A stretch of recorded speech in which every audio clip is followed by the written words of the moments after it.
সবচাইতে ভয়ঙ্কর অভিজ্ঞতা, কোন প্রাণীর জন্য সর্বোচ্চ এবং সবচাইতে ভয়ঙ্কর অভিজ্ঞতা হচ্ছে মৃত্যু। এবং এত ভয়ঙ্কর অভিজ্ঞতা, এই অভিজ্ঞতাটা কারো কাছে শেয়ার করে যাওয়া যায় না। মরার সময় কেউ বলে যেতে পারছিল আমার মরতে এমন লাগছে, কইতে পারছে? কেমন লাগছে বলতে পারে? বলা যায় না। তার আগেই চলে যেতে হয় শৈশব, কৈশোর, যৌবন, বার্ধক্য, প্রৌঢ়ত্ব, হ্যাঁ, বয়সের ছাপ, কালো চুল দাড়ি সাদা হয়ে যাওয়া, দাড়ি চুলের শুভ্রতা, দুর্বলতা। This is the circle of life.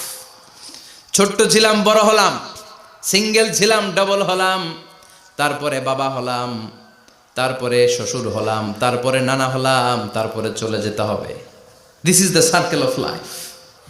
বিশ্বনবী বললেন আমার উম্মতি মা বাইনা সিত্তিনা ইলা সাবঈন, আমার উম্মতের গড় বয়স হলো 60 থেকে 70। এই উম্মতের গড় বয়স কত?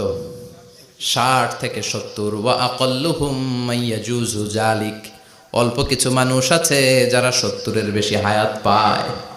এখানে 70-এর বেশি আছেন কারা? হাত তোলেন দেখি তো।